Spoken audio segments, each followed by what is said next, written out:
Hoje a gente vai falar tudo sobre o cenário que a gente fez para o musical sobre o Copacabana Palace. Foi o musical de estreia desse teatro, que ficou muito tempo parado. Ficou 28 anos fechado e reformaram durante 3 anos. E aí o primeiro espetáculo foi esse sobre a história do teatro. Então o grande desafio do cenário era representar o hotel dentro do hotel. A gente fala que era o mini Copacabaninha. Porque tinha que representar toda aquela grandiosidade, aquela riqueza de detalhes num espaço reduzido, que o palco não era um palco grande, né, Marieta? E a grande desafio é a escala, né? Você conseguir, porque as escalas do hotel é cada pé direito, escadarias e coisas que você fica assim, e aí representar isso dentro do palco. E a pessoa acabou de ver a escadaria. Eles entraram pela escadaria do hotel. E aí a gente tem que representar essa mesma escadaria com a grandiosidade dela, só que numa proporção reduzida. E aí tem todos os limitadores, que é o que faz a gente se apaixonar pela cenografia, né? Que é o orçamento. Isso! O tempo de montagem, tempo de desmontagem, tempo de produção disso tudo. E uma questão que foi muito legal e um desafio ao mesmo tempo, que são os músicos dentro do palco. Era um palco muito reduzido e foi uma escolha da produção ter os músicos em cena, assim, né? No palco, pelo menos. E aí a Natália solucionou muito bem com o mezanino, que aí criaram 2 planos e os músicos ficaram embaixo. Só que isso tudo teve que ser muito estudado, né? Porque não podia ter pilar no meio da bateria, por exemplo. E a gente não podia perder a área do palco, porque é um elenco grande, é um espetáculo grandioso, com coreografia. Ainda está em cartaz, dá para vocês conferirem essa beleza toda que é esse espetáculo. E a gente teve uma relação muito legal com a direção, né? Com o Serginho e com o Gustavo, que eles super embarcaram na nossa ideia. Foi a primeira vez que a gente trabalhou juntos com eles, assim, dirigindo, né? Marieta já tinha trabalhado antes com o Gustavo, em outra relação de trabalho. Mas, assim, eles super abraçaram a gente e a gente foi mostrando todo o projeto 3D, todo o caminho, assim, eles acompanharam toda essa parte de projeto. Foi o quê? 3 meses de trabalho? Foram 3 meses até a estreia, mas assim, de construção foi bem pouco tempo, né? Bem pouco tempo, a gente teve 22 dias, foi isso, né? 22 dias de construção, que é bem pouco para um cenário, um pouco gabinete, assim, né? Que tem vários detalhes. E eu acho que teve também um desafio a mais nesse início, que é estrear um teatro, né, Natália?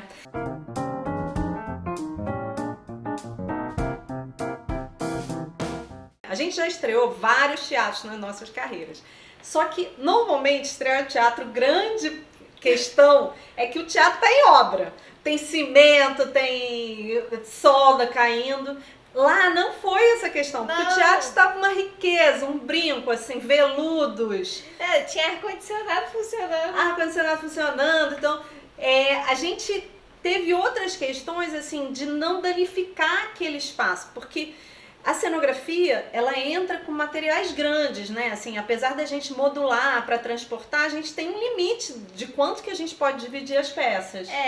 E assim, pequenas coisas, tipo, o palco tava escorregando, então a gente teve que pensar como é que ia resolver isso, né? Tinha a questão da fumaça, que tava disparando os alarmes de incêndio, então são coisas que é um espaço novo e aí tem algumas questões, mas muito poucas para uma estreia de um teatro. Muito poucas. A gente já passou por situações assim de realmente no meio de uma obra. Eu já cheguei num teatro sem o piso do palco. Aí, eles iam botando o piso, a gente ia botando sobre o piso. Eles iam botando a vara, a gente... Mas não foi o caso desse teatro. Não, eu também já passei por... Não tinha vara. E aí eles viravam à noite fazendo a vara que a gente ia montar no dia seguinte. E aí isso a gente tem que ficar olhando cada parafuso, porque a pessoa fez numa virada de noite. Mas voltando ao Copacabana Palace, que é para isso que a gente está aqui para falar, a gente também teve uma questão muito dos adereços, né? Porque a gente não tinha uma verba para contratar um aderecista, como seria o ideal. né? Porque a gente já fica com uma demanda muito grande de projeto e tudo. Mas a gente definiu que a gente ia fazer para conseguir ter aqueles adereços com qualidade.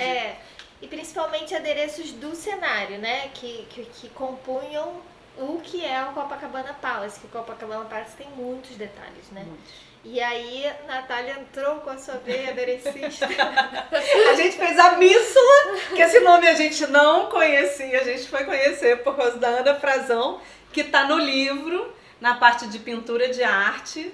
E aí esse elemento que a gente vai mostrar aqui, o passo a passo. Então, essa Míssula, por exemplo, a gente, eu não teria tempo de esculpir e tirar forma. Então, a gente optou por desenhar ela no AutoCAD, recortar no galpão mesmo, imprimir, plotou, né, naquelas impressoras de CAD 1 para 1, numa empresa que a gente sempre plota, na Rio Plot. E que é uma isso, empresa inclusive, foi um elemento muito importante para a construção do cenário em si, porque a escada, ela tinha uma curva que era um oval, que virava uma curvinha no final, né, e em todos os degraus, reduzindo, então... Na verdade, a Marieta agora estava falando da técnica da plotagem que a gente usou na escada, não da Míssula. A Míssula a gente usou a mesma técnica, que é essa técnica de plotar 1 para 1, que é na escala 1 para 1, na escala real. A gente desenha no AutoCAD e aí isso agiliza muito. A gente usou também na janela, né, para fazer as janelas. Para fazer as janelas e para fazer a escada.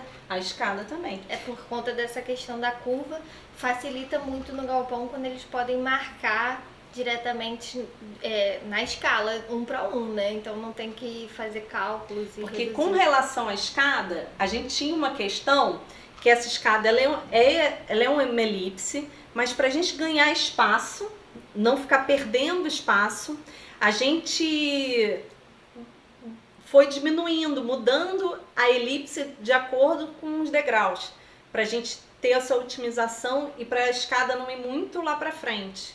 Tem uma coisa também que eu achei ótima da escada, que foram os atores elogiando, falando: Natália, eu morro de medo de escada, Marieta, eu tenho pavor de escada, mas essa escada eu me senti super confortável. Aí tá o pulo do gato. Por que as pessoas se sentiram tão confortáveis? Porque o piso do degrau, ele tinha 30 centímetros. Às vezes, em algumas situações, alguns cenógrafos optam por fazer um pouco menor, para não perder tanto espaço assim na cena, né? E aí isso dá um conforto. E teve, assim, o desafio, lógico, de adaptar a coreografia, né? Quando eles entram no teatro, para esse tamanho de escada, que era um tamanho bem expressivo. Então, teve toda uma adaptação, né? Tipo, da sala de ensaio, que não tinha a escada, pro momento que tinha a escada e o segundo nível também, né? Sobre a Míssula, o que a gente fez foi fazer camadas, assim. Lá no galpão, a gente desenhou 1 para 1, né? Então, levou pro galpão, eles cortaram, fizeram quase que uma caixinha com aquele formato. E a gente foi fazendo aplicações de MDF. E depois a gente comprou peças plásticas, assim, pérolas cortadas no meio, peças de acrílico. E foi colando em cima dessas peças de MDF. Porque isso, depois que a gente aplicou a primeira base de pintura, uma pintura de arte que eu fiz com escova, e tinha que ser muito rápido, porque eu tinha que pintar aquilo, e a Marieta assim: Natália, quando que você volta pro teatro? Aí eu tinha que pintar assim, em poucas horas, muito rápido. Eu botei uma escovona assim, ficava... A gente teve um desafio no nosso orçamento, mais ligado ao orçamento, que eram trabalhar essas molduras que o Copacabana Palace tem, com muito excesso, né? Tem todos os detalhes. Isso ainda são adereços, que de repente a gente poderia ter um aderecista, mas no caso... A gente orçou várias formas de fazer, né, Marieta? Poliuretano, não coube no orçamento. Madeira, não coube no orçamento. E aí a gente queria muito que tivesse, porque a gente achava que ia perder essa riqueza dos detalhes se não tivesse. E realmente fez toda a diferença. Então a gente encontrou uma empresa em Bangu, que confecciona as molduras de isopor e de uma forma muito acessível. Muito acessível. Só que a questão da moldura de isopor é que você vê, ela é bonita, ela é grande, ela já tem um ângulo aqui, entendeu? Então quando você gruda, ela fica com essa... Só que a questão é que assim, olha só, ela arrebenta a cada peteleco. Sai bolinhas de isopor. Sai bolinhas de isopor. Imagina isso para transportar, ia chegar destruído. Então, qual foi a nossa tarefa, força-tarefa que todos participaram?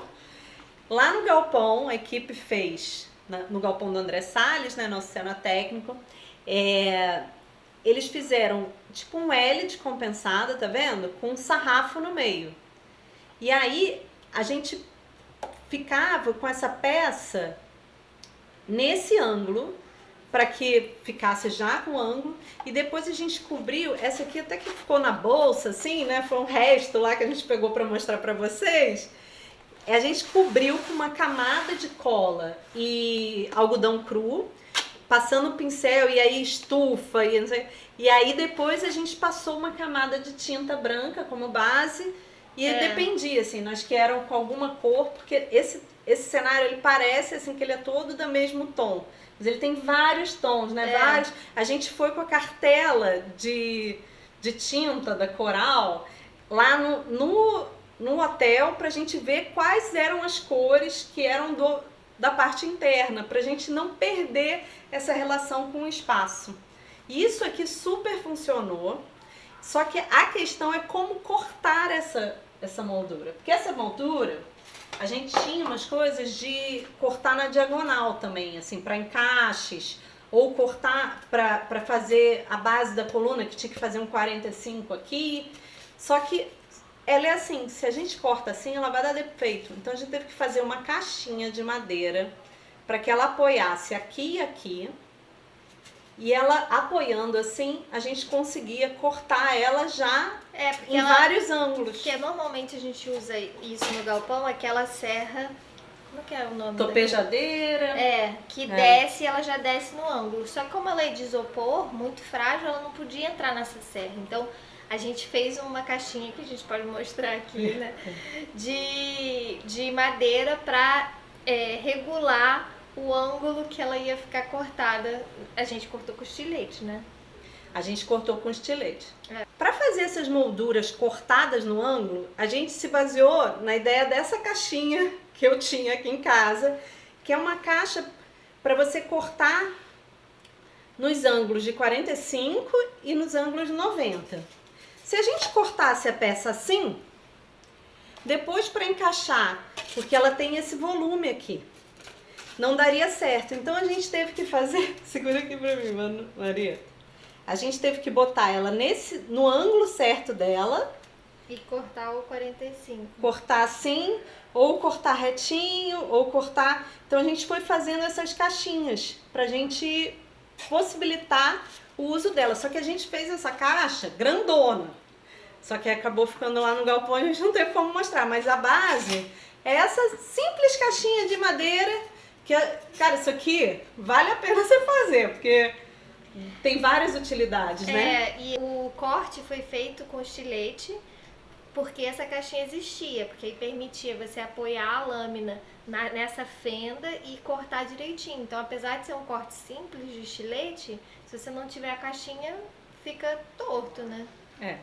E aí a gente ia perder muito material, e a gente tava com o material contadinho, porque apesar de isopor ser barato, a gente queria realizar esse cenário da melhor forma, então a gente não pode ter perda de material. Outro ponto interessante de ressaltar são as cortinas, porque como esse espaço, a gente já falou várias vezes, que ele era reduzido para essa grandiosidade, a gente não podia perder a aparência de amplitude.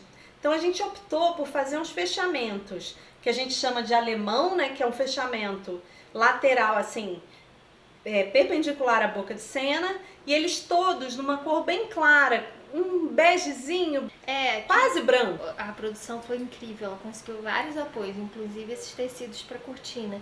Então esse tecido veio do apoio, a gente costurou com a Anice, e foi um fechamento ótimo, porque ainda por cima a cortina verde de boca de cena, ela ficava um pouco em cena ainda. Porque se a gente botasse pernas paralelas à boca, como a gente costuma fazer, a gente ia perder ainda mais a coxia. E ter vazamentos. A gente conseguiu fazer uma limpeza e uma amplitude. E o Paulinho iluminou também esses fechamentos. Então esse fechamento ficou ficou fazendo parte do cenário, não ficou uma coisa só para esconder. Em relação a cortinas, a gente tinha uma cortina dourada, que é um tecido. Gente, se vocês olham o resultado da cortina e o tecido que é, não dá para acreditar que é um tecido, assim, daqueles de carnaval, assim, mas do mais baratinho, que é um de lantejoula colada, mas que ele faz um efeito que ele parece metálico, né?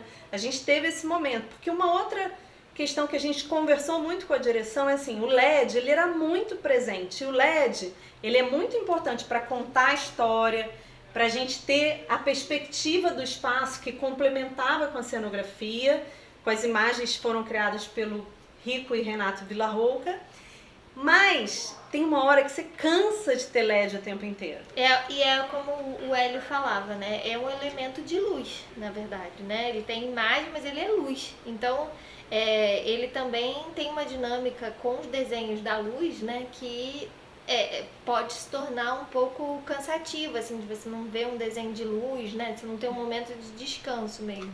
Isso. E aí a gente criou 2 elementos que cobriam o LED.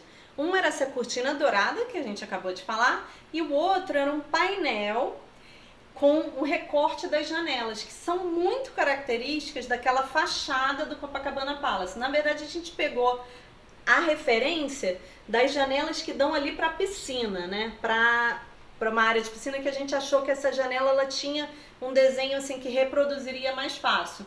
E era muito legal, porque a gente via os funcionários do hotel indo ao teatro na montagem para falar, gente, é o Copacabana Palace, ai que legal.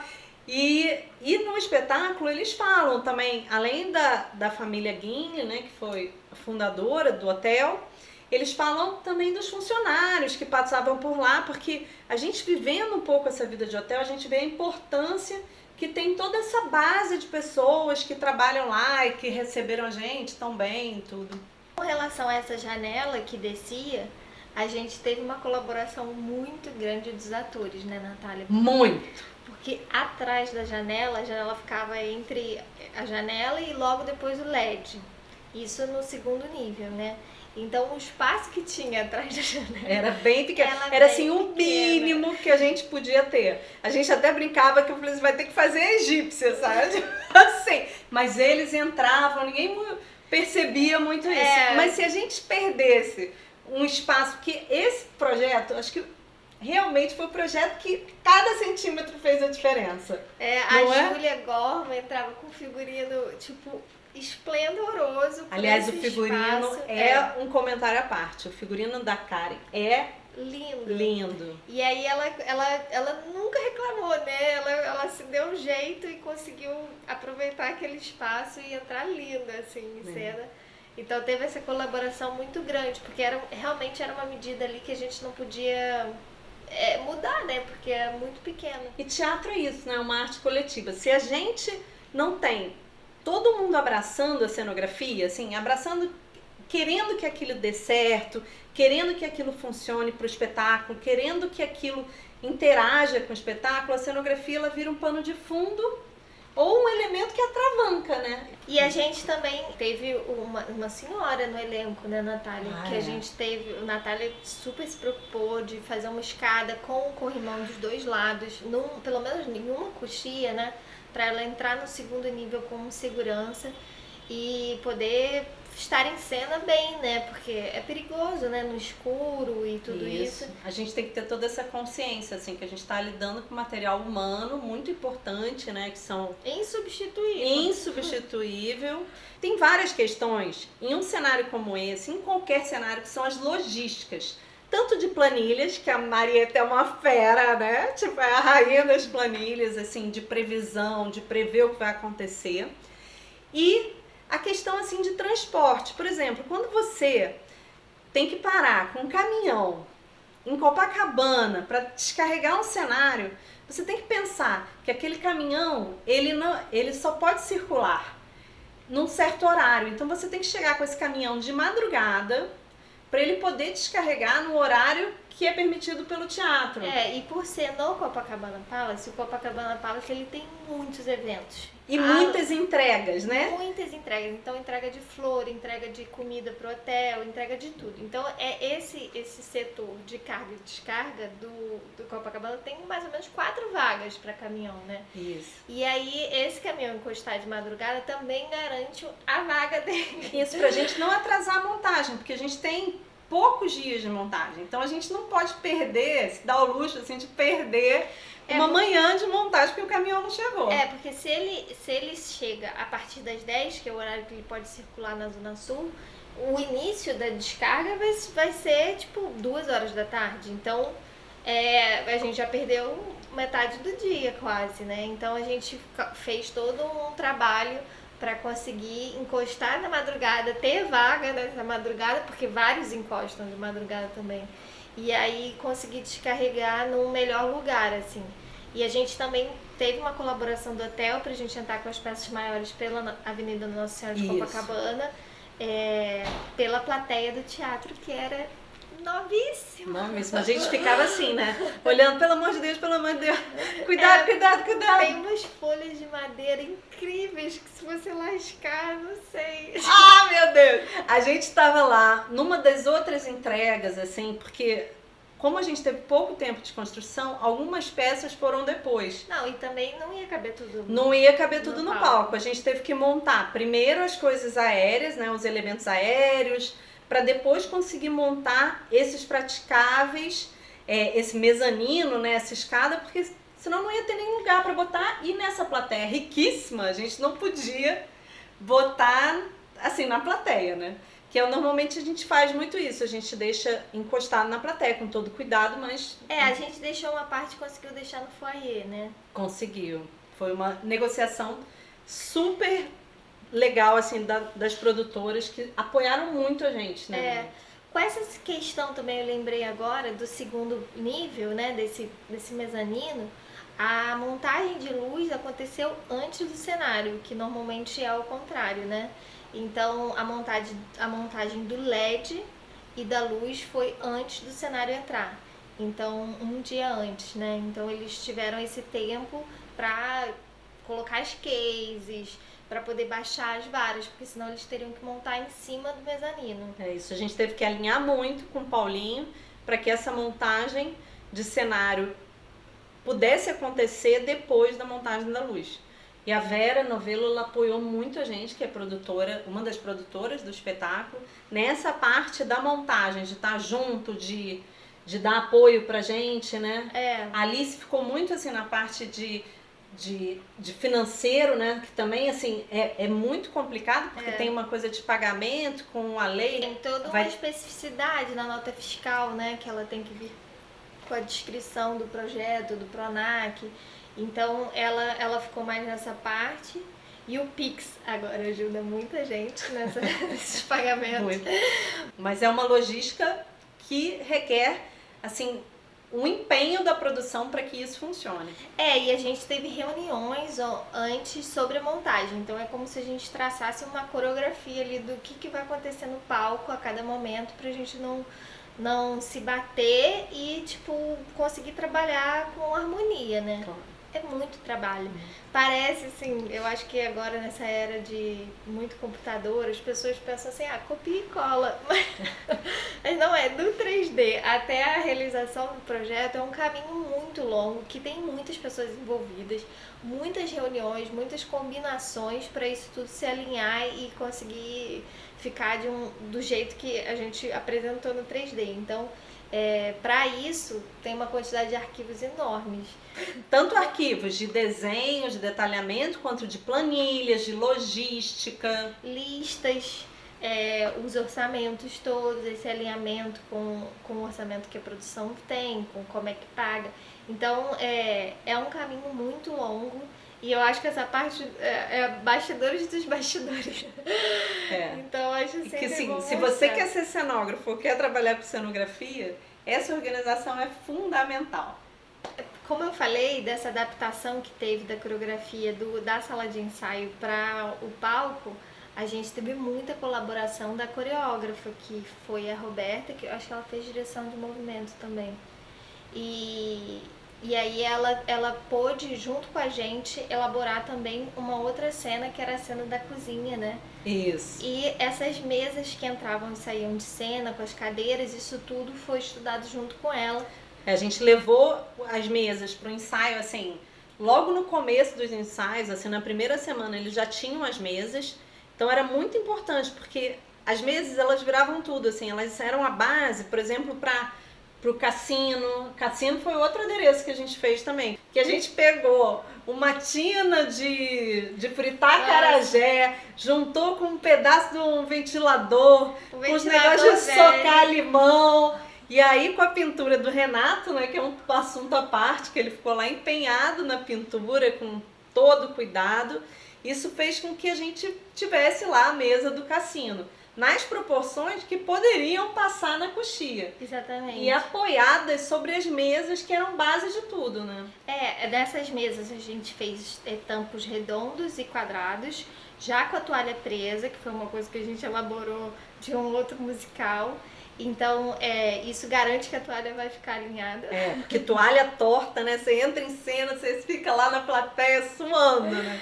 Então, e a troca facilita a troca também. Então, esses tampos ficavam já com as toalhas, e tinha também essa adaptação para o Cassino, que entravam módulos em cima, né? E a cozinha, que não tinha nada em cima e usava a mesa no original. Só que a coreografia era frenética com as rodinhas. Eles aproveitaram tudo daquelas rodinhas. Sorte que a gente botou uma rodinha que tem um rolamento interno. Porque rodinha é aquele assunto, gente. Rodinha, se você escolhe errada, isso pode te destruir. Eu acho que dá uma série de vídeos só sobre rodízios. Só sobre rodízios. A gente, deu merda, né? A gente já errou muito, por isso que a gente, assim, tem entende a importância de escolher um bom rodízio para justamente permitir que a cena possa existir dessa forma. E quando a Marieta fala a gente já errou muito, é porque a cenografia é realmente um momento, em alguns momentos, tentativa e erro, né? A gente faz muito protótipo, né? A gente compra, bota aquela rodinha, vê se ela vai funcionar. Porque imagina, você comprar 20 rodas que não funcionam. É melhor você comprar 4, né? E aí poder trocar ou usar para outra coisa do que você comprar. Às vezes a gente compra 50 rodas, né? Os usos da cenografia são muito específicos. Então, de fato, a gente acaba sempre criando um elemento novo a cada projeto ou alguma solução nova por conta do uso muito específico. Então, eu sempre passo por isso nas lojas, que me perguntam assim, não, mas pra que você vai usar isso? Tipo, sei lá, a bacia do acarajé. Eu não vou usar pra fazer acarajé. Então eu falo, vou fazer uma roleta de cassino. Tipo, o ventilador de teto. Foi a única coisa que a gente conseguiu que girasse sem parar. Porque tudo, a gente tentou mancal, né, Marieta? Girava, dava uma voltinha e parava. Aí uma questão do eixo, do alinhamento do eixo. Porque o ventilador, ele tem dentro dele um rolamento maior, além do eixo. E foi maior sorte, porque eu tava assim, cara, se a gente conseguisse um ventilador de teto, aí eu olhei no galpão, tinha um ventilador de teto, André, de quem é aquele ventilador? Ele, pode usar. Aí a gente abriu o ventilador, fez aquelas coisas assim, no momento. É manual mesmo, em cena, mas funcionou muito bem. Então foi uma solução criativa para o nosso orçamento e para o projeto mesmo. Que funcionou. Você quer mais vídeos como esse? Escreva nos comentários, deixa a gente saber. Os comentários de vocês determinam muito a nossa direção no canal. Então dirijam a gente, por favor. E não se esqueçam, curtam, compartilhem, ativem o sininho, que a gente vai ter vários conteúdos interessantes. Quando vocês fazem isso, também ajuda o nosso algoritmo do YouTube. Foi pensado pra caber certinho assim mesmo? Foi! Tá ficando bom nisso aí. Calculando. Hã?